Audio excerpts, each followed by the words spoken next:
Good morning guys, कैसे हैं आप सभी। स्वागत है आप सभी का नित्य क्लासेस में। मैं कामनी गौतम आप सभी का बहुत बहुत स्वागत करती हूँ। और कैसे हैं सभी, कैसी पड़ रही है बारिश। हमारे यहाँ तो आज बारिश हो रही है सुबह से ही, और ठंड भी बारिश की वजह से बहुत ज्यादा हो गई है।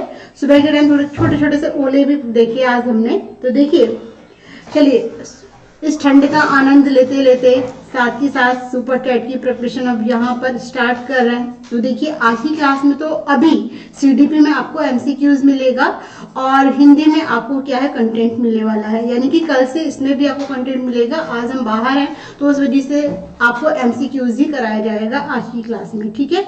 तो देखिए, पहला प्रश्न किस तरीके से आपकी क्लास आपके सामने आता है, आपकी स्क्रीन पर आता है। अच्छे से देखें और जवाब दें, ठीक है। एक बार बता दीजिएगा, मेरी वॉइस, मेरी वीडियो आप सभी को अच्छे से आ रही है, कोई प्रॉब्लम तो नहीं किसी को। चलिए, कोई प्रॉब्लम नहीं है तो हम क्लास को स्टार्ट करते हैं। तो यहाँ पर जैसा कि मैं कह रही हूँ कि आपके सामने आज एमसीक्यूज ही रहेगा। तो पहला प्रश्न आप सभी के सामने आता हुआ क्वेश्चन किस तरीके से देखें और आंसर भी दें। पहला प्रश्न बहुत इजी है कि निम्नलिखित में से कौन सा अवलोकन गार्डनर के बहुबुद्धि सिद्धांत का समर्थन करता है। फर्स्ट, मस्तिष्क के एक भाग में हुई क्षति केवल एक योग्यता को प्रभावित करती है, न कि संपूर्ण मस्तिष्क को। सेकंड, बुद्धि विश्लेषणात्मक, रचनात्मक और व्यवहारात्मक बुद्धियों के बीच अंतःक्रिया है। थर्ड, सी, विभिन्न बुद्धियां अपने स्वरूप के पदानुक्रमित होती हैं। या फिर टी, अनुदेशों को तैयार करते समय शिक्षक को शैक्षणिक खोज के लिए किसी विशिष्ट सिद्धांत का अनुपालन करना होता है। तो देखिए और बताइए कि क्या हो सकता है इस प्रश्न का जवाब। जो भी क्लास में आ गए हैं जल्दी जल्दी से बस तैयार हो जाइएगा। आज की क्लास का पहला प्रश्न आप सभी के सामने, तो आंसर दीजिएगा। देखें क्या आंसर आप सभी के मिलते हैं यहाँ पर। Answer please. चलिए, तो आपके आंसर देखे जा रहे हैं। तो अमरनाथ और काजल, बाकी सभी जो भी क्लास में आ गए हैं सभी। हाँ, 11 बज गए हैं, स्टार्ट हो चुकी है अमरनाथ। आप देखिएगा, अभी भी स्टार्ट नहीं है क्या? चलिए, तो देखिए यहाँ पर पहला प्रश्न आप सभी के सामने है, आंसर आपको देना है। वॉइस आ रही है? चलिए, निम्नलिखित में से कौन सा अवलोकन गार्डनर के बहुबुद्धि सिद्धांत का समर्थन करता है। तो आप जानते हैं कि गार्डनर यानी कि हर्बर्ट गार्डनर ने जो सिद्धांत दिया है वो बहुबुद्धि सिद्धांत दिया है, ठीक है। अब बहुबुद्धि सिद्धांत की हम बात करें तो यहाँ पर सी आंसर मुझे मिला है प्रिया जी की तरफ से। C answer, C answer, C answer कि विभिन्न बुद्धियां जो होती हैं अपने स्वरूप के पदानुक्रमित हिसाब से चलती रहती हैं। एक बात बताइए कि मैंने ये क्वेश्चन मुझे लगता है सीटेट में भी बताया है, यूपी टेट में भी आपको बताया है। तो यहाँ पर इतनी गलती नहीं होनी चाहिए थी, क्योंकि अब तो आपको इस क्वेश्चन के आंसर की समझ हो जानी चाहिए। देखिए, गार्डनर ने क्या कहा है कि बहुबुद्धि सिद्धांत दिया है। बहुबुद्धि सिद्धांत की क्या विशेषता है? बहुबुद्धि सिद्धांत की विशेषता ये है कि प्रत्येक व्यक्ति में एक साथ हर तरह की बुद्धि नहीं पाई जाती है। मान लीजिए कोई पढ़ने में बहुत तेज है तो कोई खिलाड़ी बहुत अच्छा है, और कोई आप देखिए कोई गणित में बहुत अच्छा होता है तो कोई इंग्लिश में अच्छा होता है, किसी की हिंदी बहुत अच्छी होती है, ठीक है। ऐसा ही होता है ना। ऐसा तो नहीं कि एक ही व्यक्ति गणित में भी अच्छा हो, अंग्रेजी में भी अच्छा हो, हिंदी में भी अच्छा हो, क्रिकेट में भी अच्छा हो, संगीत में भी अच्छा हो, ऐसा नहीं होता है ना। तो यहाँ पर देखिए, अब हम बात करें यदि कोई बच्चा है, ठीक है, मान लीजिए कि उसका गणित बहुत कमजोर है, बाकी जो विषय है वो बहुत अच्छा है, तो हम ये नहीं कह सकते कि बच्चा मंदबुद्धि है। बच्चे की जो ना एक भाग में क्षति होती है, यानी कि मस्तिष्क के किसी एक भाग में क्षति होने के कारण यह सिर्फ एक ही स्थान को प्रभावित करती है, ना कि वो संपूर्ण मस्तिष्क को। ये आंसर इसका बिल्कुल सही जवाब है, यानी कि पहला ऑप्शन। यदि कोई बच्चा एक सब्जेक्ट में कमजोर है तो उसे ये नहीं कहा जा सकता कि बच्चा मंदबुद्धि है, बच्चा पढ़ने लायक नहीं है। वो और विषय में तो ठीक है, तो इसीलिए कहा जाता है कि मस्तिष्क के एक भाग में हुई क्षति केवल एक योग्यता को प्रभावित करती है, न कि संपूर्ण मस्तिष्क को। तो यहाँ पर आपका फर्स्ट ऑप्शन सही हो जाएगा। अब बाकी मुझे जवाब दीजिएगा, समझ में आया या नहीं आया? क्लियर? ओके, चलिए, तो सीसी आंसर वालों एक बार मुझे बता दीजिएगा, ठीक है। आगे देखें चलिए तो स्टार्ट है। ओके अमरनाथ, देखिए नेक्स्ट प्रश्न क्या है प्रिया, कि निम्नलिखित में से कौन सा कारक बाल केंद्रित शिक्षा का आधार है? व्यक्तिगत विभिन्नता, बाल अधिकार, मुफ्त एवं अनिवार्य शिक्षा का अधिकार अधिनियम 2009, या फिर सभी बालक सभी प्रकार से समान होते हैं? तो जल्दी से बताइएगा क्या होना चाहिए इस प्रश्न का जवाब, क्या होगा सही आंसर? तो देखिए बाल केंद्रित शिक्षा का आधार क्या है, ये आपसे पूछा गया है। तो यहाँ पर सही जवाब की बात की जा रही है, तो सही आंसर बताइएगा। क्वेश्चन नंबर सेकंड का डी ऑप्शन मिला है। चलिए देख लेते हैं और सभी आंसर दीजिएगा। भाई जो भी क्लास में है आंसर दें, क्योंकि जितना क्वेश्चन आपको इजी लग रहा है उतना आपके आंसर मुझे पता है कि अलग अलग आने वाले हैं। ठीक है, चलिए तो देखिए यहाँ पर ए आंसर भी मुझे मिला है। तो यहाँ पर देखिए आप जानते हैं क्या कि बाल केंद्रित शिक्षा का आधार, बाल केंद्रित यानी कि बच्चों की शिक्षा की बात की गई है, बालक की शिक्षा की बात की गई है। बालक की शिक्षा को आधार बनाकर कौन सा ऑप्शन सही है? क्या सभी बालक सभी प्रकार से समान होते हैं? किसने कहा कि समान होते हैं? भाई उनका शारीरिक विकास अलग होता है, मानसिक विकास अलग होता है, संवेगात्मक विकास अलग होता है, तो ये एक समान कैसे हुए? तो डी ऑप्शन तो बिल्कुल नहीं होगा। क्या बाल केंद्रित शिक्षा का आधार सिर्फ यही है कि मुफ्त एवं अनिवार्य शिक्षा का अधिकार अधिनियम 2009? तो ये इस बात को अभी वर्णन नहीं करता है। यहाँ पर बाल केंद्रित शिक्षा का जो आधार है वो क्या है कि प्रत्येक बालक की सीखने की जो दर होती है ना वो अलग अलग होती है। इसीलिए बाल केंद्रित शिक्षा का आधार जो बनाया गया है, इस समस्या के समाधान जो किया जाता है वो व्यक्तिगत विभिन्नता के आधार पर देखा जाता है। तो इस प्रश्न का जो सही आंसर होगा क्या होना चाहिए? First option. ठीक है, इस प्रश्न का सही जवाब फर्स्ट ऑप्शन होगा, ना कि बी आंसर। देखिए बाल अधिकार जिसमें बच्चे का अधिकार होता है, ठीक है, लेकिन यहाँ पर बाल केंद्रित शिक्षा का आधार पूछा है। आधार किस बात पर है? बाल केंद्रित शिक्षा जब हम देते हैं बच्चों को शिक्षा, क्या हमें एक समान जैसे ही सभी को पढ़ाया जाता है? सबकी रुचियां अलग अलग होती हैं, सबके तरीके अलग अलग होते हैं। कुछ बच्चा मंदबुद्धि होता है, कुछ सामान्य होता है, कुछ प्रतिभाशाली। तो सभी बच्चों की व्यक्तिगत विभिन्नता को ध्यान में रखकर शिक्षा ग्रहण कराई जाती है। तो यहाँ पर आपका जो सही आंसर है वो फर्स्ट ऑप्शन है। बाकी आप मुझे बता दीजिएगा जो भी क्लास में है क्लियर हुआ है या नहीं। फिर आगे चलते हैं। ठीक है, चलिए आगे देखिए, बी और सी बिल्कुल भी नहीं है, डी भी नहीं है। आगे देखिएगा नेक्स्ट प्रश्न, निम्न में से कौन सा ऐसा वातावरणीय कारक नहीं है जो मानव विकास को प्रभावित करता है? तो देखिए संस्कृति, शिक्षा की गुणवत्ता, शारीरिक ढांचा, पोषण की गुणवत्ता। तो जल्दी से बताइए, बहुत इजी है, आसानी से आप कर सकते हैं। ऐसा कौन सा वातावरणीय कारक नहीं है जो मानव विकास को प्रभावित करता हो? तो आंसर क्या होना चाहिए? जल्दी से कमेंट करें और बताएं सही जवाब। कुछ समझ में ना आए क्वेश्चन या ऑप्शन तो आप मुझे पूछ लीजिएगा। ठीक है, चलिए आंसर दीजिएगा सभी। अमरनाथ क्लियर हुआ या नहीं बताइएगा। हेलो सत्यम, डी आंसर बिल्कुल भी नहीं होगा। चलिए तो देखिए यहाँ पर क्वेश्चन नंबर थर्ड क्या मिलता है आप सभी का जवाब किसका आता है? सबसे पहले आंसर, तो आंसर डी ऑप्शन मिला है कि पोषण की गुणवत्ता। क्या बात है, और बाकी सभी आंसर दें। तो यहाँ पर देखिए आप जानते हैं ना रिंकू, आप जानते हैं कि सभी बच्चे जो होते हैं ना भाई, जितने भी बच्चे हैं, आपने देखा होगा सभी की जो सीखने की क्षमता होती है वो भिन्न भिन्न होती है, भिन्न भिन्न क्षमताओं के साथ पैदा होते हैं, है ना। तो यहाँ पर आपसे पूछा है कि ऐसा कौन सा वातावरणीय कारक नहीं है जो वातावरण से संबंध रखता हो, ना रखता हो, जो मानव विकास को प्रभावित करता है। तो देखिए क्या आंसर मिलेगा यहाँ पर? तो डी आंसर मुझे मिला है, सी आंसर मुझे मिला है। हेलो संजय जी, तो भाई आंसर चाहिए, आप सभी जवाब दीजिएगा बी ऑप्शन, शिक्षा की गुणवत्ता। चलिए क्या क्या आंसर आप सभी के आ रहे हैं? चलिए देखिए अपने आंसर पर आते हैं। तो यहाँ पर मुझे बी ऑप्शन सबसे अधिक मिल रहा है, शिक्षा की गुणवत्ता। क्या बात है। देखिए निम्नलिखित में से कौन सा ऐसा वातावरणीय कारक नहीं है? क्या? वातावरणीय कारक, जिसका संबंध क्या है? वातावरणीय कारक, जो पूर्ण रूप से वातावरण से ही प्रभावित होता हो। समझ में आ रहा है? जो पूर्ण रूप से वातावरण से ही प्रभावित हो, ऐसा ना हो, यानी कि जो पूर्ण रूप से वातावरण के आधार पर ना माना जाता हो। और जो मानव विकास को प्रभावित करता है वो कौन सा कारक है? तो यहाँ पर मुझे रिंकू एंड सत्यम बहुत बढ़िया कि शारीरिक ढांचा। शारीरिक ढांचा जो होता है वो अनुवांशिक माना जाता है। साथ ही साथ हमारी संस्कृति हमारे वातावरण से जुड़ी हुई है। शिक्षा की गुणवत्ता हम वातावरण में आकर ही सीखते हैं।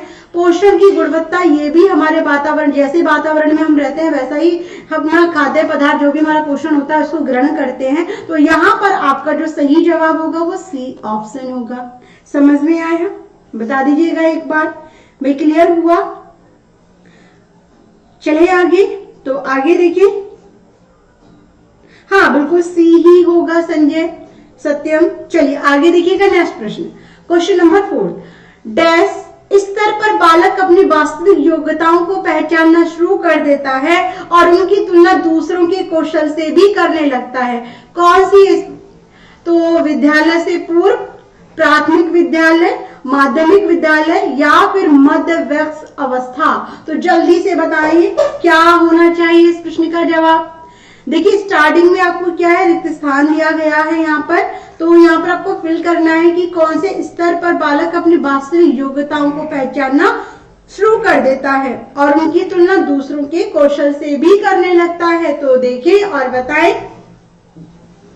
आंसर दीजिएगा सभी। राइट आंसर क्या होना चाहिए? 4th का बी आंसर मिला है मुझे सत्यम की तरफ से, बाकी सभी आंसर दें। देखिए क्या हो सकता है सही जवाब। वास्तविक योग्यताओं का संबंध जानते हैं कि जिनका संबंध वास्तविक रूप से हो, है ना, काल्पनिक नहीं, या फिर ऐसा नहीं कि जिसमें आपको पूर्ण रूप से निर्जीव या फिर सजीव इसमें डाउट हो, ऐसा नहीं। वास्तविक योग्यताओं को पहचानना शुरू कर देता है और उनकी तुलना दूसरों के कौशल से करता है। तो यहाँ पर बी ऑप्शन मिला है मुझे, प्राथमिक विद्यालय। तो देखिए एकदम सही जवाब यही है, क्योंकि प्राथमिक विद्यालय में आपने देखा है कि बच्चा 1 to 5th क्लास तक रहता है और साथ ही साथ बच्चे की जो आयु देखी जाए तो उस स्तर तक बच्चा कौन है, पिता कौन है, माता कौन है, बच्चे का नाम क्या है, बच्चे की आयु कितनी है, बच्चे का रंग कैसा है, ये सब बच्चों को कहाँ रहता है, इन सब के बारे में बच्चा पहचानने लगता है, बताने भी लगता है। ठीक है, और अपनी तुलना दूसरों के कौशलों से भी करने लगता है। तो ये आपका प्राथमिक स्तर होगा, जो कि सही जवाब है। बहुत बढ़िया, एकदम सही आंसर। डी नहीं होगा, मध्य वयस्क अवस्था तो बहुत हो जाएगी, है ना। तो यहाँ पर आपका देखिए राइट आंसर जो होगा वो बी ऑप्शन है। ठीक है, क्लियर हुआ। रिंकू जी देखिएगा, यदि आप मध्य वयस्क अवस्था में जाएंगे तो युवा से भी ऊपर, यानी कि आप देखिए इसमें तो बहुत सारी समझ होती है ना। तो यहाँ पर नहीं होना चाहिए, वास्तविक योग्यताओं को शुरू कर देता है। तो आपका प्राथमिक स्तर बिल्कुल सही जवाब है, बी ऑप्शन यहाँ पर एकदम सही होता है। आगे देखिएगा नेक्स्ट, लड़कियां अपने परिवार में एक अच्छी बेटी, बहन, दोस्त, पत्नी और माँ बनना सीखती हैं। यह अधिगम निम्नलिखित में से किस प्रक्रिया का परिणाम है? एक बात और कि आपका जो सीडीपी होगा वो 10 नंबर का होगा। हालांकि आपने सिलेबस देखा भी होगा, उसमें 8 से 10 चैप्टर आपको दिखाए गए हैं टॉपिक की, हाँ ये टॉपिक है। तो आप उन टॉपिक पर मत जाइएगा, क्योंकि आप सुपर टेट के 2 बार एग्जाम हो चुके हैं। उन पेपर्स को एक बार उठाकर देखेंगे तो उसमें से पूरा सीडीपी से क्वेश्चन लिए गए हैं। ठीक है, उसमें कुछ भी नहीं छोड़ा, बुद्धि से भी लिया गया है। ठीक है, जितने भी अधिगम है उनसे भी लिया गया है। तो आपको अच्छे से तैयार करना है, क्योंकि 10 नंबर एक नंबर आपको सफलता की सीढ़ी पर पहुंचाएगा। तो जितना हो सके आप देखिए, आपने जैसे कोशिश की ना कि हम सीटेट में अच्छे नंबर लाएंगे, 100+ लाएंगे या वो लाएंगे, इससे ज्यादा प्रॉमिस अपने आप कीजिए कि सुपर टेट में हमें कितना है, 100+ लाना है। यदि आप 100+ लाते हो तो आपकी उम्मीद जगती है, और इससे कम नंबर होने पर बहुत दिक्कतें हो जाएंगी। तो अभी से अपनी तैयारी अच्छे से करें। बीच में बिल्कुल भी ये ना सोचें कि अभी टाइम बहुत है, अभी कोई वैकेंसी नहीं आ रही है तो हमें नहीं करना है, ऐसा नहीं सोचना है। यदि अभी से आपने अपने सपने को साकार करने के लिए मेहनत की, तभी आपको सफलता निश्चित रूप से मिलेगी। ठीक है ना। चलिए, तो यहाँ पर सत्यम इसके बारे में मैं आपको अभी बताती हूँ। ओके, देखिए अब क्वेश्चन पर आ जाते हैं। तो क्वेश्चन पे आपके आंसर भी आने लगे हैं, ए और सी आंसर मुझे मिलने लगा है। तो आपने देखा है कि समाज में रहकर चाहे लड़की हो चाहे लड़का हो, उसे बहुत सारे रिश्ते निभाने पड़ते हैं। कहीं पर वो बेटी के रूप में, कहीं बहन के रूप में, कहीं पत्नी के रूप में, कहीं माँ के रूप में, कभी सास के रूप में, तो कभी दादी के रूप में।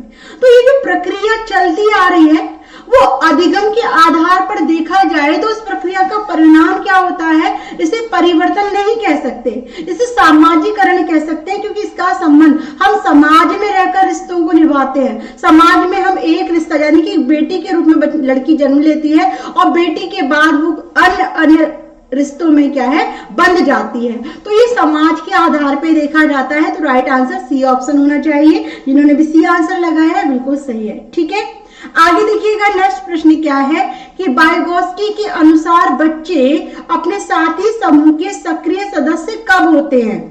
वाइगोत्स्की के अनुसार बच्चे अपने साथी समूह के सक्रिय सदस्य कब होते हैं? पूर्व बाल्य, बाल्य, किशोर या प्रौढ़? तो जल्दी से देखें और बताएं कि क्या होना चाहिए इस प्रश्न का जवाब।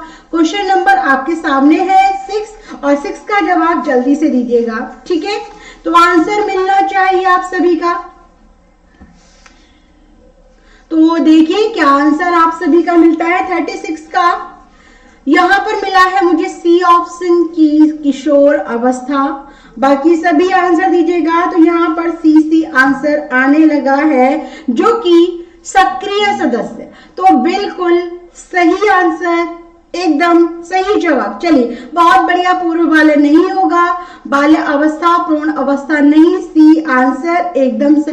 पूर्व बाल्य में दोस्ती के मायने भी नहीं पता होता है, साथी समूह क्या होता है ये नहीं पता होता क्योंकि बच्चा बहुत छोटा होता है। ठीक है, तो सक्रिय सदस्य जो बनते हैं वहां पर होगा आपका किशोर अवस्था। अंजलि बी ऑप्शन गलत है, यहाँ पर सी आंसर इस प्रश्न का सही जवाब है। ओके, आगे देखिए नेक्स्ट, गिरोह की अवस्था कहें तो आप कह सकते हैं इसके लिए। ठीक है, आगे देखिएगा नेक्स्ट, प्याजे ने किसी बच्चे के विचारों में नए विचारों के समावेश हो जाने को क्या कहा है? बहुत अच्छा क्वेश्चन है। तो देखिए व्यवस्थापन, खोज, आत्मीकरण या फिर निर्माण? तो जल्दी से बताइएगा क्या होना चाहिए इस प्रश्न का सही जवाब। देखिए क्या आंसर आप सभी का मिलता है। पियाजे ने किसी बच्चे के विचारों में नए विचारों के समावेश हो जाने को क्या कहा है? ठीक है, तो 4 ऑप्शन जल्दी से बताइएगा क्या होना चाहिए इस प्रश्न का जवाब।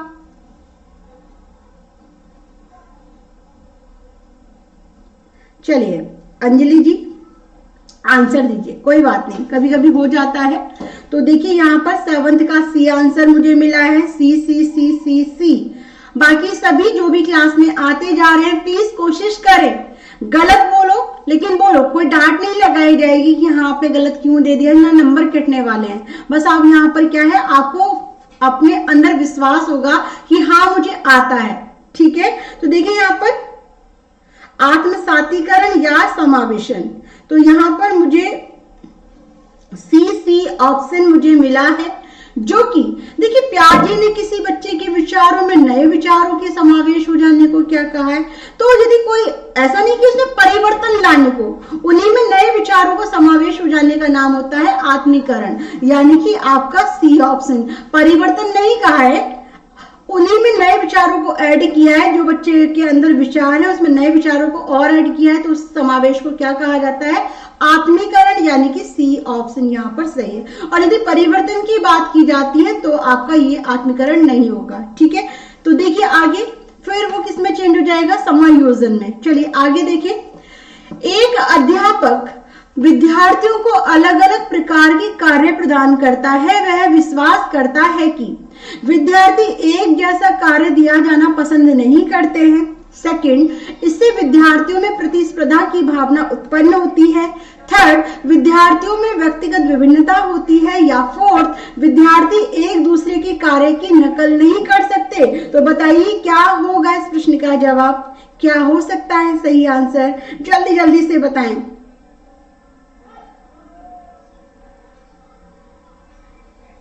हाँ, आत्मसातीकरण सही है सत्यम। समायोजन जो होता है ना, अभी मैंने बताया रिंकू जी आपको कि परिवर्तन होना। यदि आपके कोई विचार है और उन विचारों में आप कुछ नया ऐड कर रहे हो जो कि बिल्कुल अलग है, जो उसको परिवर्तित कर दे, यानी कि उसका रूप ही बदल दे, तो वो समायोजन होगा। ठीक है, चलिए, तो यहाँ पर सीसी ऑप्शन मुझे मिल गया है। क्या बात है, यहाँ पर सभी ने बहुत अच्छे से आंसर दिया है कि विद्यार्थियों में व्यक्तिगत विभिन्नता होती है। बिल्कुल सही। शिक्षक द्वारा क्या है कि विद्यार्थियों को अलग अलग कार्य प्रदान कराता है, तो वह विश्वास करता है कि सभी बच्चे एक जैसे कार्यों में रुचि नहीं रख सकते, या एक तरीके से मैं सिखाऊं तो सभी नहीं समझ सकते, क्योंकि व्यक्तिगत विभिन्नता को ध्यान में रखा जाता है। तो यहाँ पर आपका सी आंसर क्या होता है, सही जवाब। आगे देखिए नेक्स्ट, कि निम्नलिखित में से कौन सी प्रतिभावान विद्यार्थियों के लिए सबसे उचित गतिविधि है। तो देखिए, एक साथ 5 पाठों के अंत में दिए गए अभ्यासों को एक साथ हल करना। सेकंड, उन्हें अतिरिक्त कक्षा में पढ़ाना। सी, कि हाल ही में हुए विद्यार्थियों में आयोजित एक खेल पर रिपोर्ट लिखने के लिए कहना। या डी, दी गई अवधारणाओं पर एक मौलिक नाटक लिखना। तो जल्दी से बताइए ए बी सी डी में क्या होना चाहिए सही जवाब। कौन सी गतिविधि प्रतिभावान विद्यार्थियों के लिए उचित होगी, तो आपको देखना है और आंसर देना है। तो हम भी देखें कि आपके कमेंट्स में क्या क्या आंसर मिलते हैं। तो 9th का भी आंसर मुझे मिलने लगा है, और 9th में मुझे मिला है सी ऑप्शन। सबसे पहले प्रिया एंड संजय जी ने मुझे दिया है। सत्यम भी कहते हैं कि भाई सी आंसर ही होना चाहिए। चलिए देख लेते हैं। तो यहाँ सी आंसर का क्या है, आप लोग एक क्या बात है। तो देखिए यहाँ पर सी ऑप्शन। रिंकू जी मैंने इसको देखिए, आज यदि आपको इसमें डाउट हो ना, ये जो समावेशन प्याजे के जितने भी पॉइंट्स हैं जो प्याजे के सिद्धांत से, इसकी क्लासेस मैंने ली है नित्या क्लासेस पर। सभी को मैंने क्लियर किया है कि समावेशन क्या है, स्कीमा क्या है, आत्मसातीकरण क्या है। चाहे तो आप देख सकते हैं, और यदि आप नहीं भी देखते हैं तो मैं दोबारा से स्टार्ट करूंगी आपको पढ़ाना, तो आप तब आप ये जो भी डाउट है वो क्लियर हो जाएगा आपका। ठीक है, तो देखिए प्रतिभावान विद्यार्थियों के लिए सबसे उचित गतिविधि क्या है। तो आपने सी आंसर मुझे लिया है, और सी आंसर को देख लेते हैं सही है या नहीं।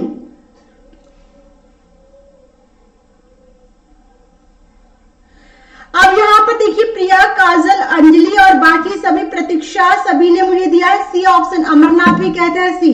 प्रतिभाशाली विद्यार्थी एक ऐसा विद्यार्थी जो चिंतन के आधार पर, जो तर्क के आधार पर, जो विचारों के आधार पर किसी भी प्रकार की गतिविधि को करने में आनंद लेता है। ठीक है, तो यहाँ पर देखिए एक साथ 5 पाठों के अंत में दिए गए अभ्यासों को एक साथ हल कराना, ये प्रतिभाशाली विद्यार्थियों के लिए उचित नहीं है। उन्हें अतिरिक्त कक्षा में पढ़ाना, तो ये भी गलत हो जाएगा। अब बात करें कि इस प्रश्न का सही जवाब कि हाल में ही हुए विद्यार्थियों में आयोजित एक खेल पर रिपोर्ट लिखने के लिए कहना, तो बच्चों उसे कोई भी लिख सकता है। ऐसा नहीं है कि उसे प्रतिभाशाली विद्यार्थी ही कवर करा पाए, उसे सामान्य बच्चे भी करा सकते हैं। लेकिन दी गई अवधारणाओं पर एक मौलिक नाटक लिखना, अपने मौलिक विचार लिखना, ये एक अहम है। तो यहाँ पर क्या होता है कि प्रतिभाशाली बच्चे जो होते हैं वो स्वयं से क्या होते हैं, स्व निर्देशित अधिगम करते हैं, और उसका आनंद उठाते हुए अपने आप से भी विचारों का समावेश इसमें डालते हैं। तो यहाँ पर आपका डी आंसर जो होगा वो करेक्ट होगा, ना कि सी आंसर। ये क्वेश्चन भी मैंने पढ़ाया हुआ है आपको पहले, इससे पहले भी मैंने आपको कराया था, तो भी आपके सी ऑप्शन सबसे अधिक थे। लेकिन मौलिक नाटक लिखना ये बहुत जरूरी है प्रतिभाशाली विद्यार्थियों के लिए। इसमें क्या है, वो अपने तरीके से उसमें क्या है, बहुत ही अच्छे तरीके से जो उन्हें आता है उसको अच्छे से अच्छा करने की कोशिश करते हैं, उसमें ऐड करने की कोशिश करते हैं। तो डी आंसर बेस्ट है, और डी आंसर ही सही जवाब है। एक बार देख लेते हैं आपके कमेंट्स क्या कहते हैं। चलिए, तो यहाँ पर डी आंसर पूनम रिंकू जी ने मुझे दिया है।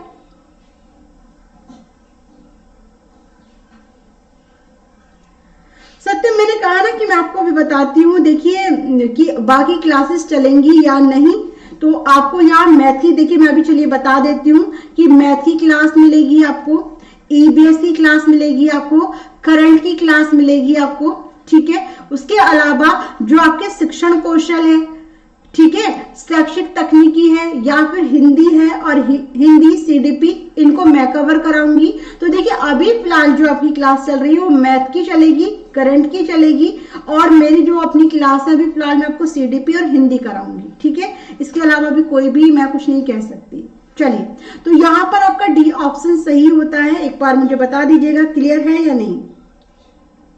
कोई बात नहीं अमरनाथ, गलत हो रहा है तो सीखने को भी मिल रहा है ना। रिंकू जी बहुत बड़े अच्छे से आपने बताया। हाँ मैम, अनुभव के आधार पर सब लिख सकते हैं, अनुभव के आधार पर सब लिख सकते हैं। मौलिक नाटक लिखने की बात की जा रही है यहाँ पर।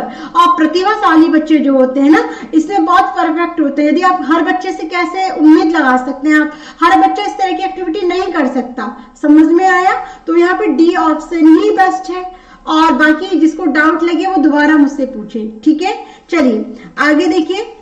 गार्डनर के बहुबुद्धि सिद्धांत के अनुसार वह कारक जो एक व्यक्ति के आत्मबोध में सबसे अधिक योगदान देता है वह हो सकता है कैसा?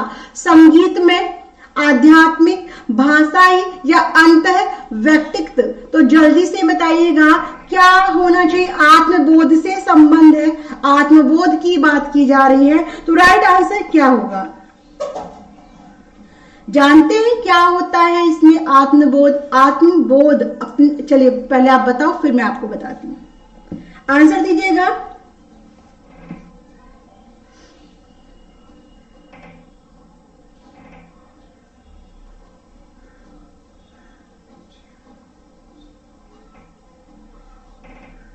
देखिए सिलेबस पूरा किसी में भी नहीं है, इसमें सुपर टेट में नहीं आएगा, कुछ ही टॉपिक दिए गए हैं आपके। यदि आपको सिलेबस जानना है, आपको सिलेबस नहीं पता है तो आप मुझे बताएं, कल की क्लास में मैं आपको सारा का सारा जितना भी सिलेबस है वो आपके साथ डिस्कस कर सकती हूँ। ठीक है, आप मुझे बता दीजिएगा। चलिए, तो यहाँ पर डी ऑप्शन मुझे मिला है, और इस क्वेश्चन के लिए मैं कहूंगी आप सभी से कि आप सभी ने बहुत अच्छे से आंसर दिया है, तो शाबाश। अंतः व्यक्तित्व के बारे में क्या होता है? अंतः व्यक्तित्व क्या होता है कि इसमें जो होता है किसी व्यक्ति के अंदर की जो होने वाली भावनाएं होती हैं, जो मूल्य होते हैं, जो विचार होते हैं, उनको जागरूक करना, उनके बारे में जानना। तो बिल्कुल सही आंसर डी आंसर है। बहुत अच्छे से सभी ने आंसर दिया है, एकदम सही जवाब डी ऑप्शन। आगे देखें कि विद्यार्थी केंद्रित कक्षा में शिक्षिका अधिगम सहायता करने के लिए विद्यार्थियों में अधिक अंक प्राप्त करने की प्रतिस्पर्धा को प्रोत्साहित करेगी। सेकंड, वह अपने विद्यार्थियों से जो कुछ करने की उम्मीद रखती है उसका उदाहरण देकर उनके बाद सीखने के लिए उन्हें क्या देगी? निर्देश देगी। सी, ऐसी विधियां प्रयोग करेगी जिनके द्वारा अधिगमकर्ताओं को अपने अधिगम में प्रोत्साहन मिलेगा।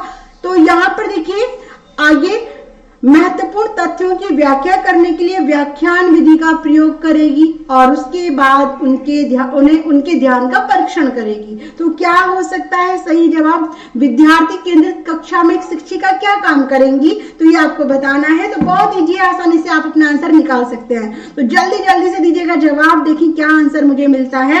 सी आंसर मुझे मिला है यहाँ पर, जो कि बहुत, चलिए बी आंसर भी मिल गया है मुझे, शाबाश सत्यम। चलिए, तो देखिए सी और बी दो ऑप्शन मुझे मिले हैं। तो विद्यार्थी केंद्रित कक्षा में क्या होता है ये आपको बताया जाए। तो विद्यार्थी केंद्रित कक्षा में क्या होता है? विद्यार्थी जो होते हैं कठिन मेहनत करते हैं बच्चे, है ना। और कठिन मेहनत के लिए कौन प्रेरित करता है? एक अध्यापिका। और अध्यापिका कैसे प्रेरित करेगी? बच्चों का प्रोत्साहन बढ़ाएगी, बच्चों को मोटिवेट करेगी। तो यहाँ पर ऐसी विधियों का प्रयोग किया जाएगा जिनके द्वारा अधिगमकर्ता जो सीखने वाले यानी कि बच्चे हैं उनको अधिगम में प्रोत्साहन मिले। ठीक है, तो सी आंसर। उदाहरण नहीं दिया जाएगा कि बच्चों ये देखिए, मतलब पहले उदाहरण देगी तब बच्चों को बाद में सीखने के लिए निर्देश, ये गलत है। ठीक है, तो बी आंसर ना होकर सी आंसर क्या हो जाएगा? सही जवाब होगा।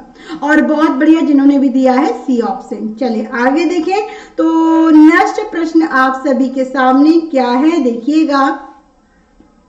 क्वेश्चन नंबर 12 कि आपकी कक्षा के कुछ छात्र शब्दों का उच्चारण ठीक ढंग से नहीं कर पाते हैं, इसके लिए आप निम्न में से क्या कदम उठाएंगे? शब्दों को टुकड़े में बांटकर श्यामपट्ट पर लिख देंगे, छात्रों को शुद्ध उच्चारण करके सुनाएंगे, छात्रों को शुद्ध उच्चारण बार बार दोहराने को कहेंगे या उपरोक्त सभी? तो बस जल्दी से कमेंट कर दें और बताएं इस प्रश्न का जवाब। देखें क्या आंसर मिलेगा आप सभी का। क्वेश्चन नंबर 12 आप सभी के सामने है, तो जल्दी से आंसर दें कि आपकी कक्षा के कुछ छात्र शब्दों का उच्चारण जो ठीक ढंग से नहीं कर पा रहे हैं, तो इसके लिए आप निम्न में से क्या कदम उठाएंगे, ये आपसे पूछा गया है। तो बताइएगा जल्दी से। चलिए देखें,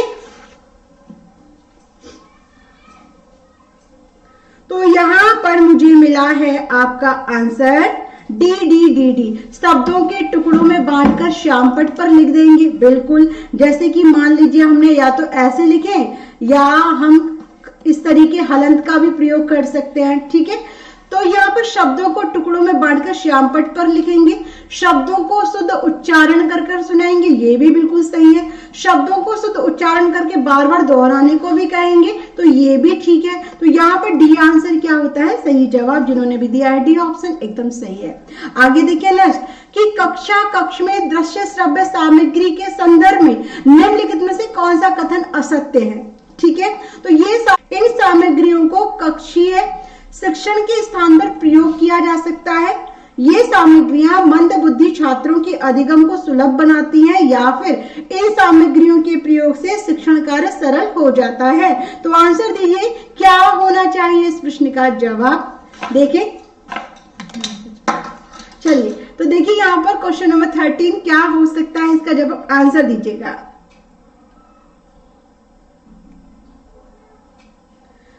तो यहाँ पे 12 क्वेश्चन नंबर आप सभी के सामने आता है 13 और इसका आंसर जल्दी से बताइए कि कक्ष में दृश्य श्रव्य सामग्री के संदर्भ में निम्न में से कौन सा कथन।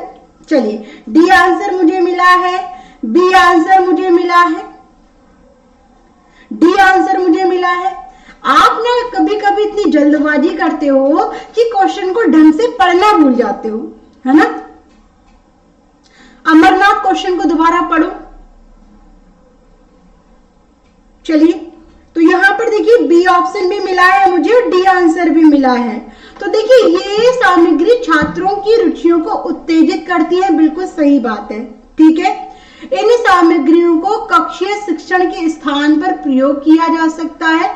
देखते हैं, ये सामग्री मंदबुद्धि छात्रों के लिए अधिगम को सुलभ बनाती है। यदि दृश्य श्रव्य सामग्री का प्रयोग करते हैं तो मंदबुद्धि वाले बच्चों को भी इससे सहायता मिलती है, वो समझ लेते हैं जल्दी।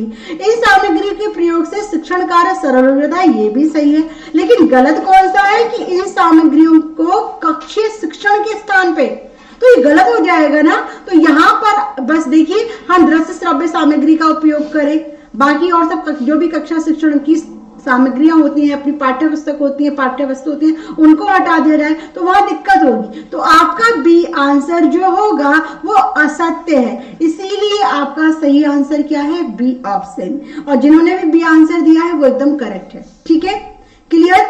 आगे चलें, बता दें एक बार, समझ में आ रहा है ना। हाँ, असत्य लिखा है। ठीक है, आगे देखिए, निम्न में से किस बुद्धि के किस सिद्धांत में वृद्धि की प्रक्रियाओं, बुद्धि के पराकारक और बुद्धि के विविध प्रकारों यानी कि रचनात्मक बुद्धि को शामिल किया गया है। ये क्वेश्चन भी आपका आया हुआ है। तो देखिए, स्पीयरमैन का सामान्य कारक, स्टर्नबर्ग का बुद्धि का त्रिआयामी सिद्धांत, सावंत का बुद्धि का सिद्धांत या फिर थर्स्टन का प्राथमिक मानसिक योग्यताओं का सिद्धांत। तो यहाँ पर जल्दी से, हाँ नेगेटिव में पूछा था, तो जल्दी से देखिए क्वेश्चन नंबर 14 क्या कहता है और क्या आता है आपका इस प्रश्न का जवाब। तो जल्दी से दीजिएगा, देखिए क्या आंसर मिलता है आप सभी का। प्लीज तभी कोशिश करें, आपके सामने क्वेश्चन है, क्वेश्चन को देखकर ही आपका आंसर मिल जाएगा।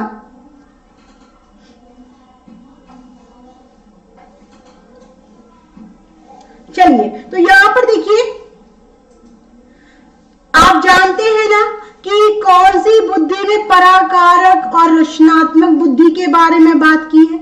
तो आपको यदि इसके बारे में पता है तो आप आसानी से कर सकते हैं। भाई कौन सी बुद्धि है जो व्यवहारिक बुद्धि के नाम से जानी जाती है है ना। कौन सी बुद्धि है जो रचनात्मक बुद्धि के नाम से जानी जाती है, या फिर कौन सी बुद्धि है जो विश्लेषणात्मक बुद्धि के नाम से जानी जाती है। तो यदि आपको इन तीनों के बारे में पता है तो आप आसानी से जवाब दे सकते हैं। तो राइट आंसर क्या है गाइस, जल्दी से बस कमेंट करके दीजिएगा जवाब। देखें कहां गया,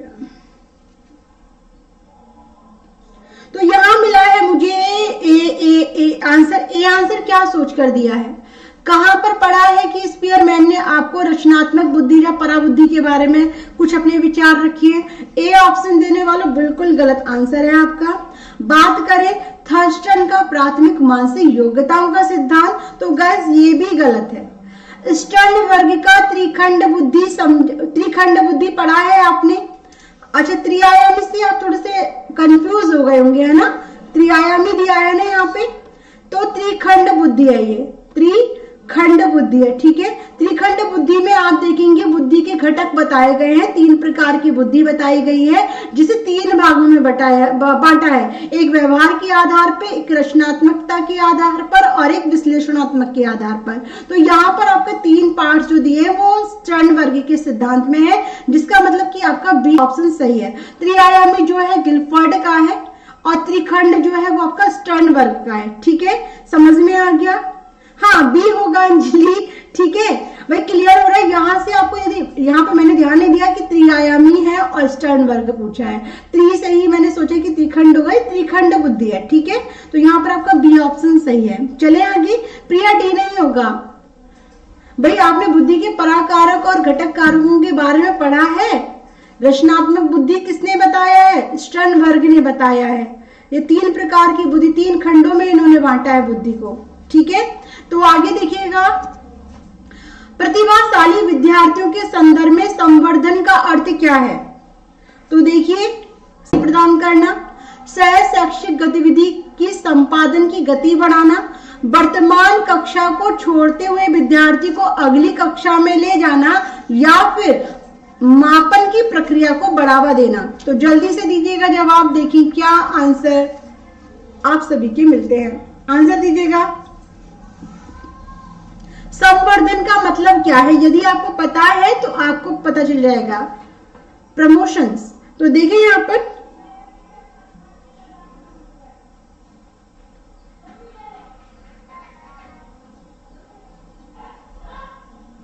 बहुत बढ़िया सत्यम।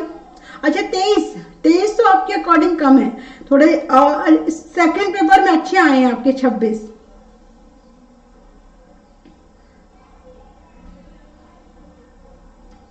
अंजलि कोई प्रॉब्लम, जीतू जी, पूनम जी ने बताया बी ऑप्शन।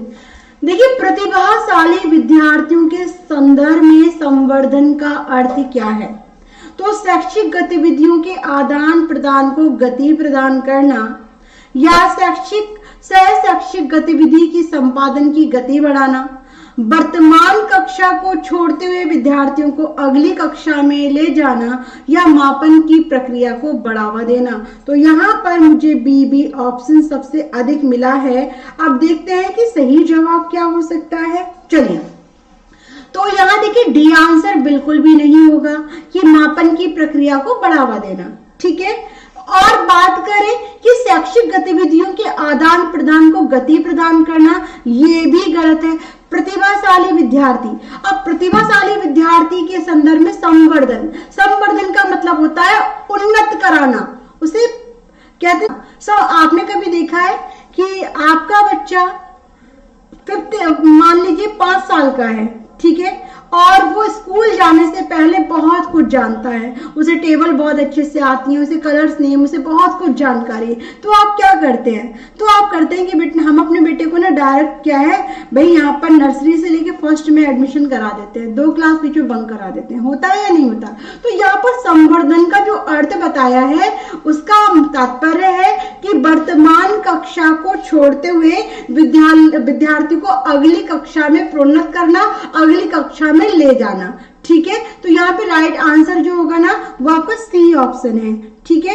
ए नहीं है, बी नहीं है और डी नहीं है। संवर्धन का मतलब होता है आगे की ओर बढ़ाना, आगे की ओर ले जाना। ठीक है, तो यहाँ पर आपका सी आंसर होगा सही जवाब। अब देख लेती हूँ आपकी कमेंट्स की, आप क्या कहते हो। तो यहाँ संजय जी बहुत बढ़िया, प्रिया बहुत अच्छे से दिया है आपने जवाब, एकदम सही आंसर है। आगे देखिए नेक्स्ट, भाई किसी को डाउट हो ना तो पूछिएगा जरूर। ठीक है, क्वेश्चन नंबर 16, व्यक्तिगत रूप से शिक्षार्थी एक दूसरे से भिन्न होते हैं कैसे? वृद्धि और विकास के सिद्धांत पर, विकास की दर के आधार पर, विकास का क्रम, या विकास के लिए सामान्य दक्षता। तो क्या होना चाहिए इस प्रश्न का जवाब? तो देखें यहाँ पर आंसर दीजिएगा। व्यक्तिगत रूप से शिक्षार्थी एक दूसरे से भिन्न होते हैं, किसके आधार पर, यह आपको देना है।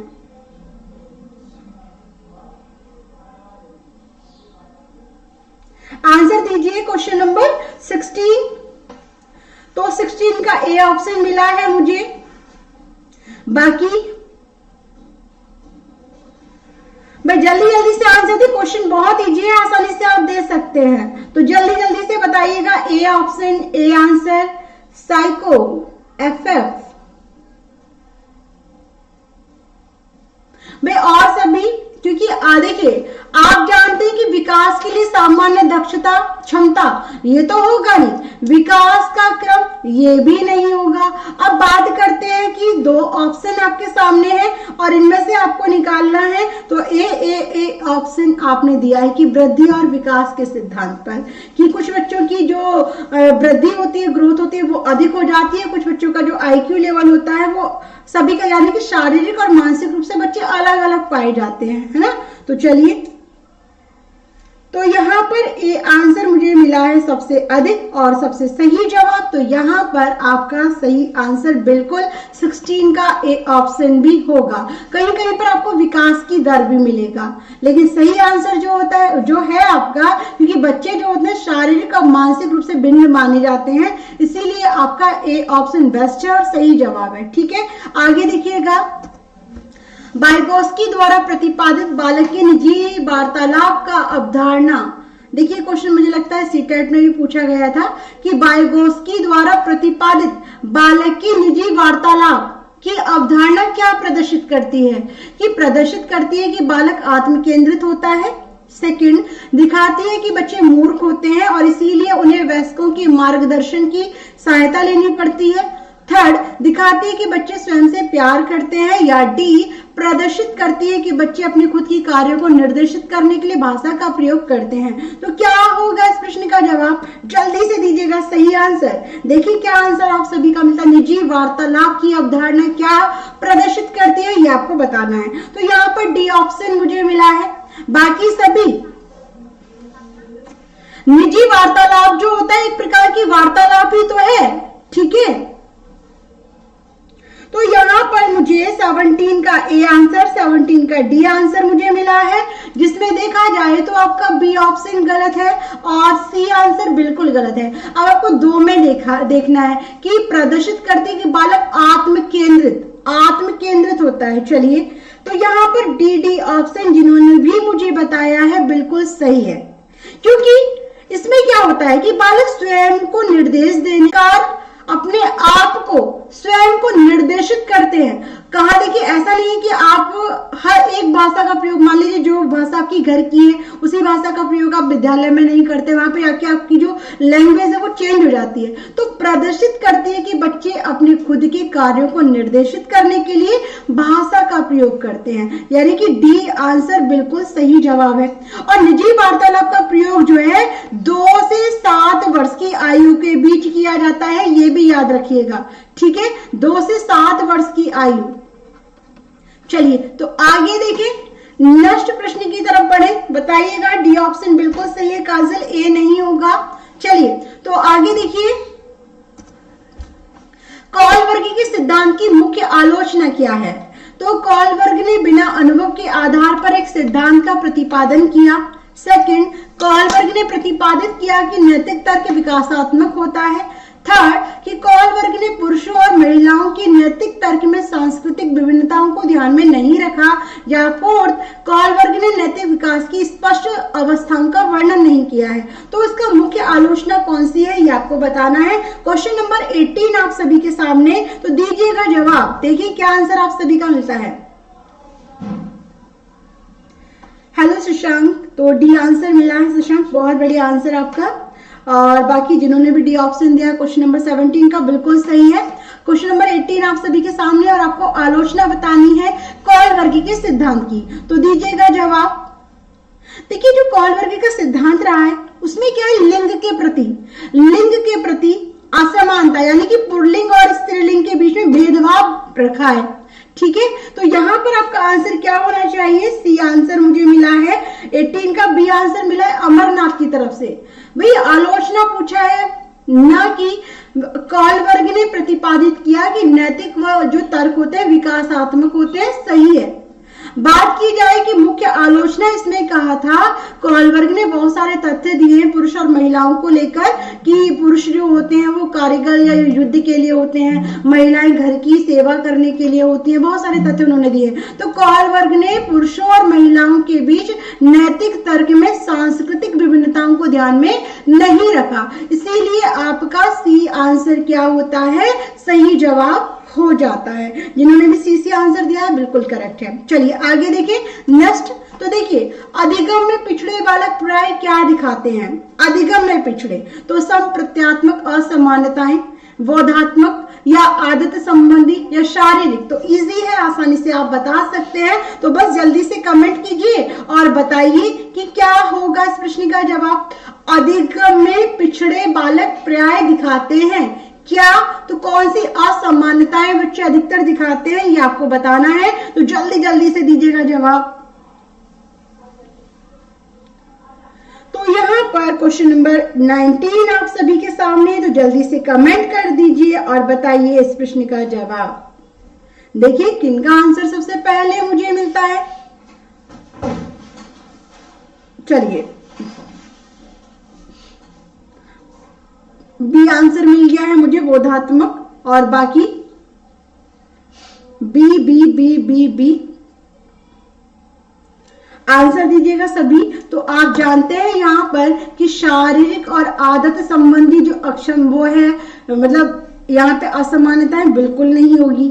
अब बात करें सही की, तो अधिगम यानी कि जो सीखने में पिछड़े बालक क्या दिखाते हैं, तो यहाँ पर आप जानते हैं कि इसका संबंध किसका, इस क्वेश्चन का जो संबंध है वो किससे है, कि बच्चा जो है वो मौखिक भाषा को समझने में या फिर कह सकते हैं कि लिखित भाषा को समझने में अक्षमता दिखाता है, और उसी के आधार पर बच्चा क्या है, पिछड़ जाता है। तो अधिगम में पिछड़े बालक जो है वो आपका बी ऑप्शन बिल्कुल सही है। और यहाँ पर जिन्होंने बी आंसर दिया है, बोधात्मक, जिसका संबंध आपके संज्ञानात्मक पक्ष से होता है, तो यहाँ पर आपका जो राइट आंसर है वो बी ऑप्शन है।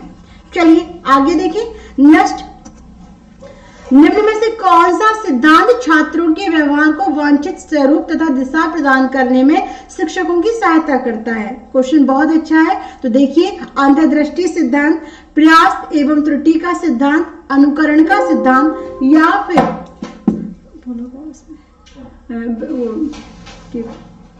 चलिए, तो निम्नलिखित में से कौन सा सिद्धांत छात्रों के व्यवहार को वांछित स्वरूप प्रदान करने में शिक्षक की सहायता करता है। जल्दी से दीजिए, चार आपके सामने ऑप्शन है, अंतर्दृष्टि, प्रयास एवं त्रुटि, अनुकरण या अनुभव जन्य। तो क्या हो सकता है इस प्रश्न का जवाब, जल्दी से कमेंट में दीजिएगा आंसर।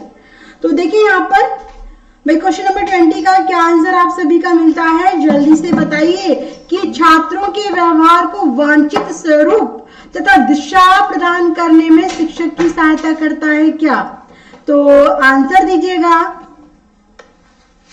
चलिए, तो यहां पर देखिए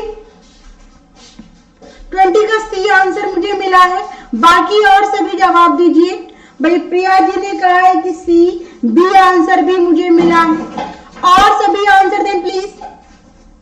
देखिए, निम्नलिखित में से कौन सा सिद्धांत छात्रों के व्यवहार को, जो छात्र का व्यवहार है उसको वांछित स्वरूप या फिर एक नई दिशा प्रदान करने में शिक्षकों की मदद करता है, सहायता करता है। तो यहाँ पर सी आंसर मुझे मिला है और बी आंसर भी मुझे मिला है। तो देखिए, अब बच्चों के व्यवहार की बात की जा रही है ना, तो कोई भी बच्चा अपना व्यवहार को प्रदर्शित करता है तो उसमें क्या है, बहुत सारी गलतियां करता है।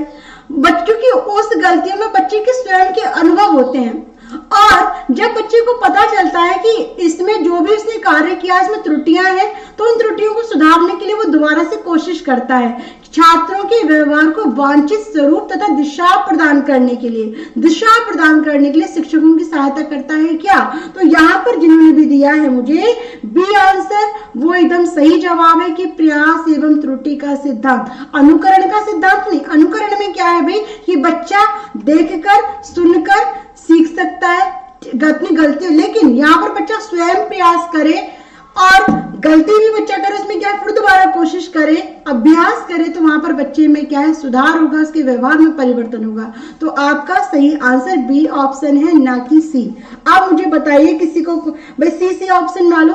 प्रदीप जी, काजल, सभी ने सी आंसर बताया है। क्या सी आंसर सही है? आंसर दीजिएगा भाई। बच्चे के व्यवहार को एक अच्छा स्वरूप प्रदान किया जाए, यदि एक बच्चे को नई दिशा दिखाई जाए तो उसमें शिक्षक की सहायता क्या करता है? तो अनुकरण सिद्धांत या प्रयास एवं त्रुटि का सिद्धांत, बताइएगा। आंसर दीजिए सभी के सभी, फिर आगे चलते हैं। अमरनाथ,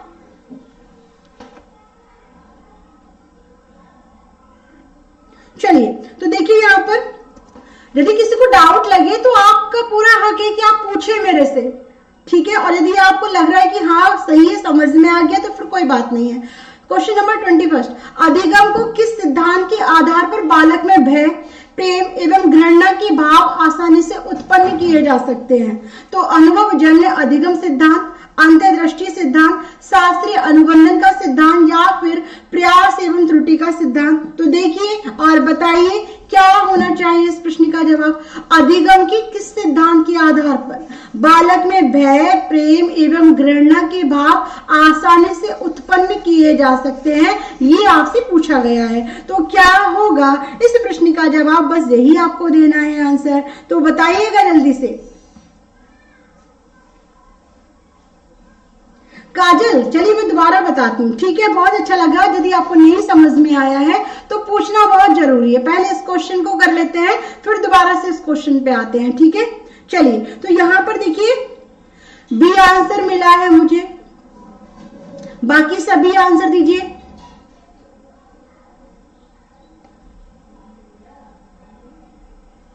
देखिए क्वेश्चन को, अधिगम के किस सिद्धांत के आधार पर बालक में भय, प्रेम एवं घृणा के भाव आसानी से उत्पन्न किए जा सकते हैं?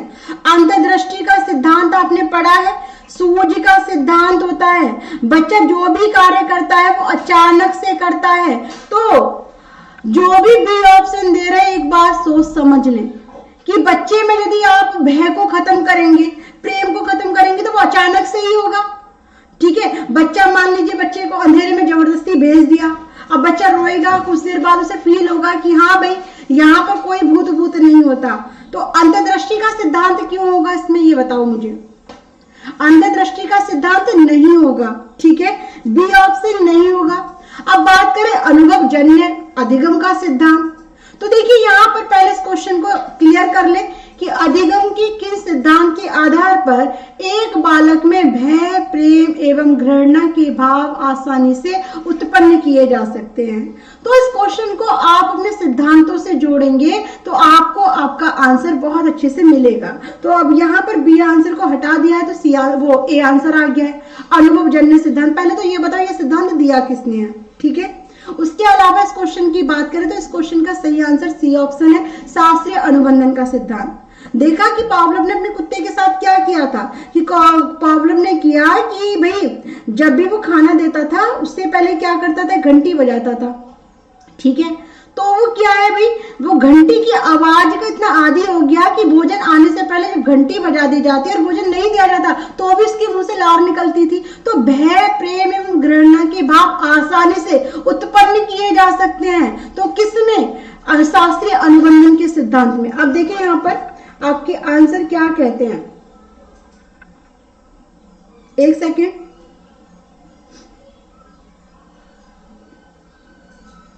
चलिए तो सी आंसर बिल्कुल, बहुत बढ़िया अमरनाथ। और सबसे पहले दिया मुझे प्रिया जी ने, जो कि बिल्कुल सही जवाब है, सी आंसर इसका एकदम करेक्ट आंसर होगा, ठीक है। आगे देखिएगा, सामाजिक सांस्कृतिक विकास का सिद्धांत किसने दिया? एरिक्सन ने, स्किनर ने, पियाजे ने या वाइगोत्स्की ने? तो बस ये तो बहुत इजी है, आसानी से आप बता सकते हैं। तो क्या होगा आंसर? ना तो एरिक्सन, ना स्किनर, ना पियाजे, तो यहाँ पर कौन होगा? लेव वाइगोत्स्की। इजी क्वेश्चन है तो ज्यादा चर्चा नहीं करेंगे, ठीक है। तो देखिए आगे, जो योग्यता सामूहिकरण के बारे में कौन सा कथन सत्य है? विद्यार्थी समरूप समूह में बेहतर सीखते हैं। सुगम एवं प्रभावी शिक्षण के लिए एक कक्षा समरूप होनी चाहिए। बच्चे असही गुण होते हैं और वेदों में स्वीकार नहीं कर पाते और वेदों को स्वीकार नहीं करते। या फोर्थ, विभिन्न योग्यताओं वाले समूह को ग्रहण करने के लिए शिक्षक बहुस्तरीय शिक्षण अपना सकते हैं। तो देखिए और बताइए क्या होगा इस प्रश्न का जवाब? योग्यता सामूहिकरण के बारे में कौन सा कथन सत्य है? तो देखिए यहाँ पर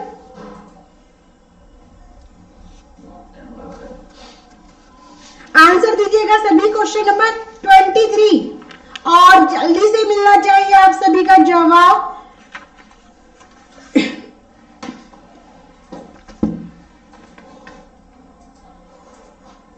देखिए योग्यता सामूहिकरण क्या है भाई? यदि हम छात्रों को उनकी शैक्षिक क्षमताओं के आधार पर क्या कर दिया जाए? उनको विभाजित कर दिया जाए, तो वो विभाजीकरण क्या कहलाता है? योग्यता सामूहिकरण। उसी को तो कहते हैं योग्यता सामूहिकरण। अब यहाँ पर क्या है कि योग्यता सामूहिकरण के आधार पर कौन सा कथन सत्य है, ठीक है। मान लीजिए कि इन विद्यार्थियों की एक समस्या है, कुछ विद्यार्थियों की एक समस्या, तो उनका अलग अलग क्या है? अलग अलग विभाजित कर दिया। अब यहाँ पर पूछा है कि कौन सा कथन सत्य है? तो विद्यार्थी समरूप समूह में बेहतर सीखते हैं या सुगम एवं प्रभावी शिक्षण के लिए एक कक्षा समरूप होनी चाहिए, तो ये तो गलत हो जाएगा।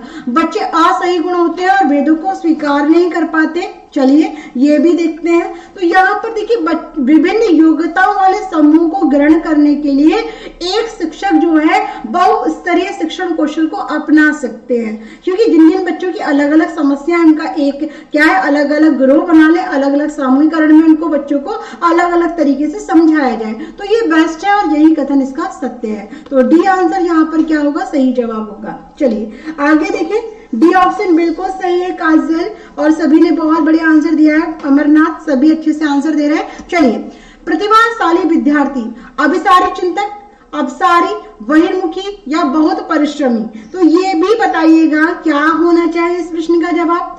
प्रतिभाशाली विद्यार्थी किसमें आएंगे? आंसर दीजिए सभी।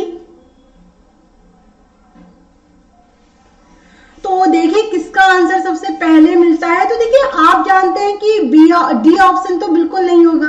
मैं बहुत परिश्रमी, चलिए डी भी हो सकता है। चलिए बहिर्मुखी माने, चलो आप भी बताओ कौन सा होगा, आंसर दीजिएगा।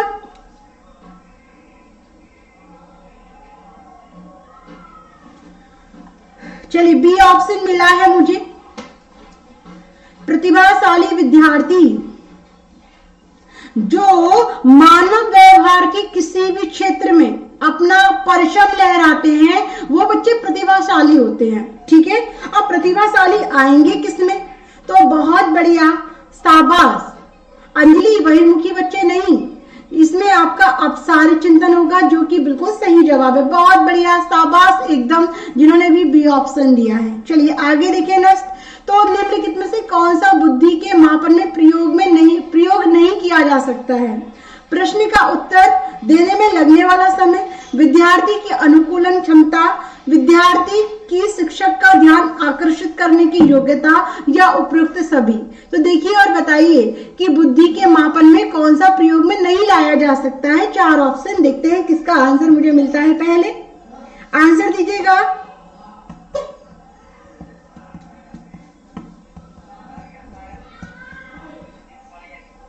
तो यहाँ पे 25th क्वेश्चन आपके सामने, और प्लीज जल्दी जल्दी कोशिश करें क्वेश्चन के जवाब देने की। आंसर दीजिएगा।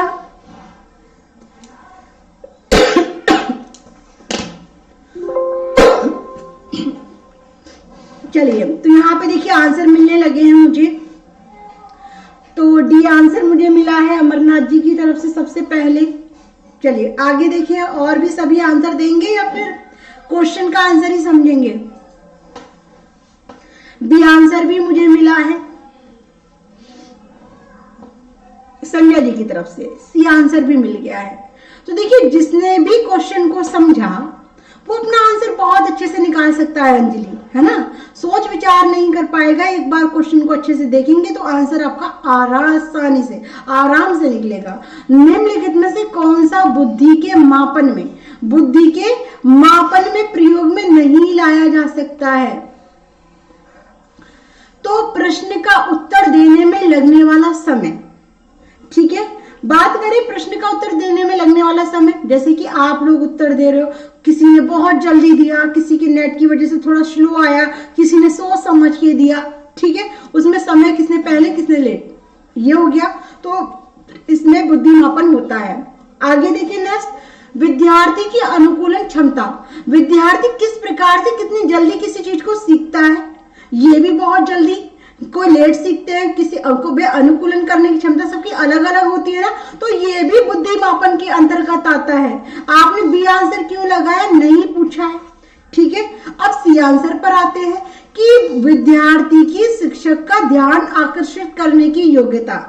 देखिए, ये बुद्धिमापन में नहीं आता, इसका संबंध बुद्धि से नहीं होता, एक लगाव से होता है कि एक विद्यार्थी अपने शिक्षक का ध्यान आकर्षित करने की योग्यता जो होती है वो इसमें प्रयोग में नहीं लाई जा सकती है। तो आपका जो सही जवाब है ना वो सी ऑप्शन है। तो डी तो होगा नहीं, जब हमारा सी ही आंसर निकल कर आता है तो ये नहीं है, ठीक है। कोई बच्चा जल्दी आंसर दे रहा है, कोई लेट दे रहा है, कोई कितनी जल्दी समझ रहा है, कोई लेट समझ रहा है, ये सारे बुद्धिमापन के प्रयोग में लाए जाते हैं। लेकिन हम किसी को अपनी ओर खींचने के लिए, उसका ध्यान आकर्षित करने के लिए तरह तरह की क्या है तकनीक अपना रहे हैं, तो वो बुद्धिमापन में नहीं आएगी, ठीक है। तो यहाँ पर सी आंसर क्या होगा, सही जवाब हो जाएगा।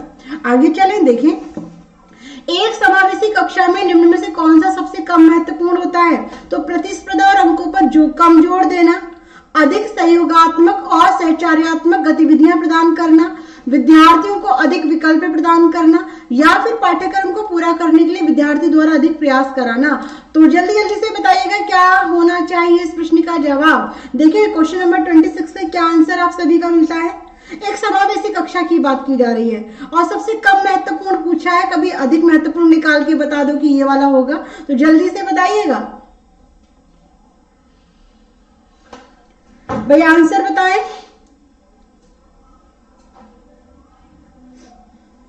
समावेशी शिक्षा का एक महत्व होता है, एक उद्देश्य होता है कि केवल क्या, तो जल्दी से पहले आप आंसर दीजिएगा, फिर मैं आपको बताती हूं। प्रिया, काजल, संजय जी, आंसर।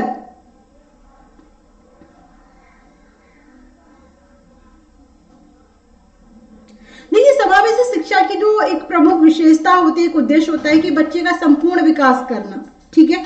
बच्चे का संपूर्ण विकास करना, तो यहां पर हम बात करें कि समावेशी शिक्षा की सबसे कम महत्वपूर्ण क्या है, तो यहां पर सबसे कम महत्वपूर्ण ये है कि देखिए, प्रतिस्पर्धा और अंकों पर कम जोर देना, ए आंसर।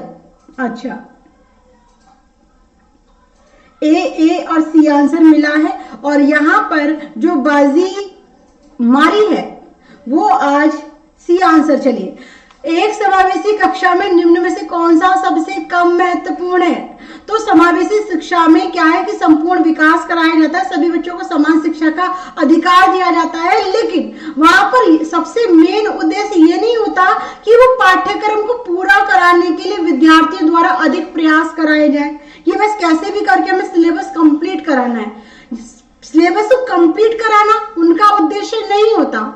उनका उद्देश्य होता है कि बच्चे का विकास कैसे हो, ठीक है। तो यहाँ पर जो सही आंसर निकल कर आता है गाइस, वो है आपका डी ऑप्शन। और अंजलि, बहुत बढ़िया, शाबाश, आपने बहुत अच्छे से आंसर दिया है और डी आंसर इसका सही आंसर है, ठीक है।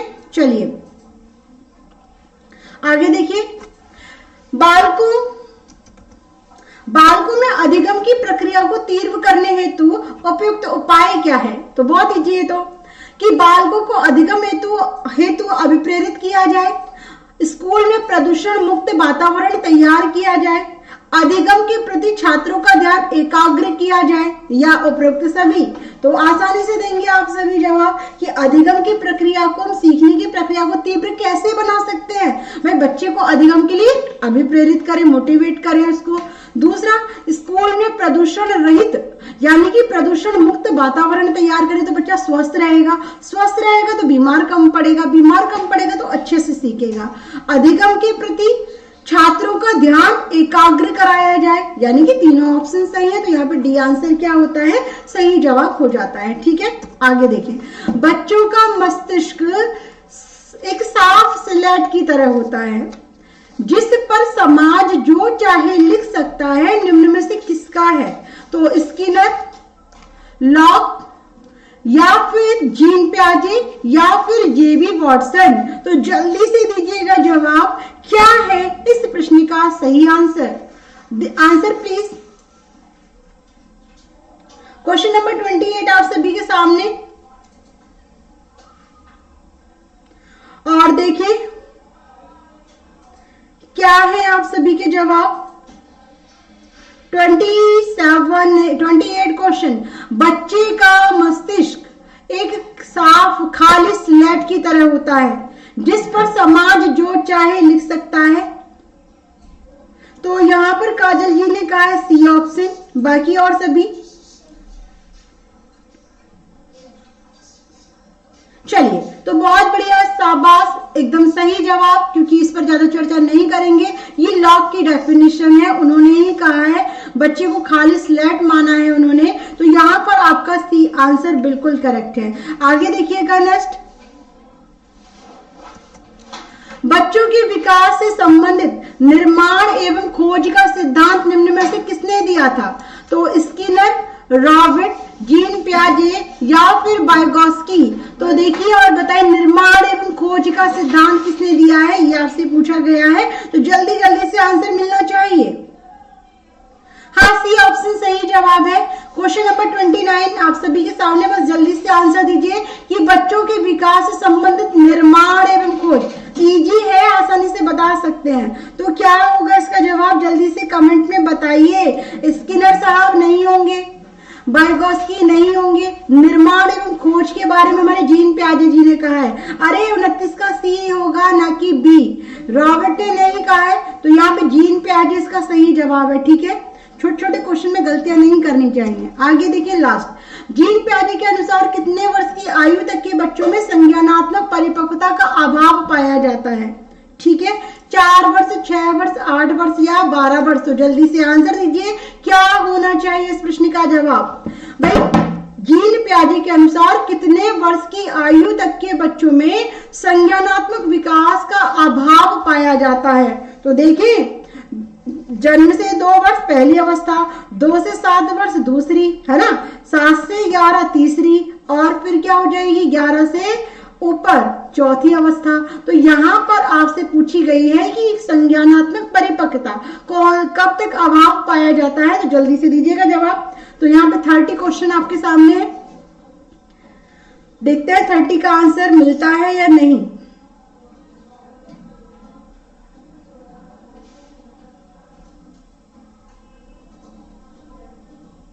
अच्छा, लाइट यहाँ से ऑफ हो गई थी, इस वजह से मिस इंडिया बन गई, लेकिन दोबारा से आ गई।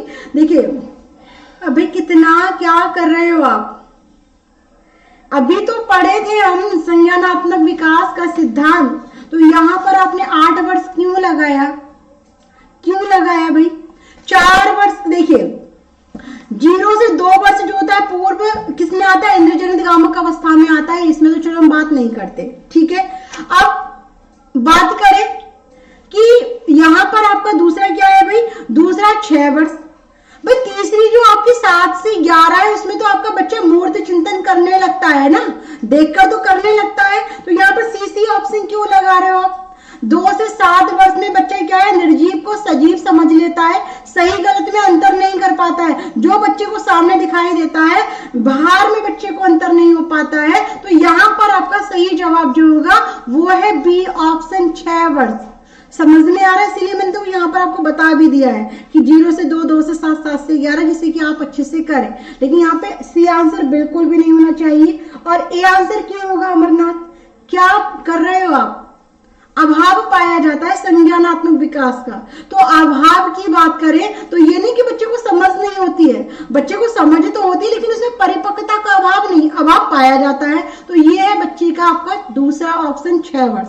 ठीक है, तो यहाँ पर आपका सही जवाब बी ऑप्शन हो जाएगा। आगे बता दीजिएगा कि प्रॉब्लम हुई हो या समझ में नहीं आया हो तो फिर मैं बताऊं आपको। आंसर भी सभी को देना है। हाँ बी होगा काजल, बिल्कुल। भाई किसी को कोई दिक्कत कोई समस्या हो तो पूछ लीजिए आप।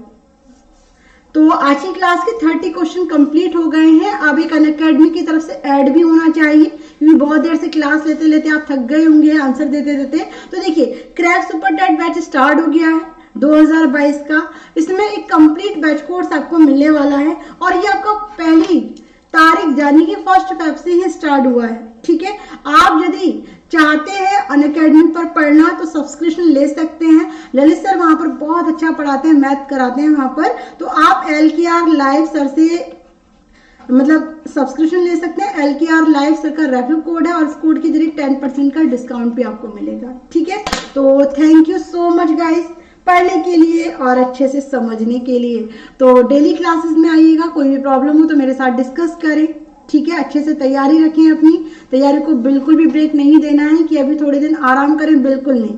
अब आराम तब करना है जब आपको अध्यापक बन जाए, उसके बाद आराम करना है। ठीक है, तो इवनिंग क्लास जो होगी 3 बजे ही होगी आपकी, और उसमें मैं आपको हिंदी वर्णमाला के बारे में आज पढ़ाऊंगी, क्योंकि मैंने आपको कहा था ना कि कल से सुपर टेट स्टार्ट कर रहे हैं तो आपकी लेट्स क्रैक पर तो स्टार्ट हो जाएगा हिंदी वर्णमाला। आप यदि नहीं जानते हैं, थोड़ा बहुत दिक्कत हो तो आज मेरी क्लास लेकर देखें। कोई भी आपकी क्वारीज हो वर्णमाला से तो आप मेरे साथ डिस्कस करना। ठीक है, तो थैंक यू सो मच। जय हिंद, जय भारत, बाय बाय।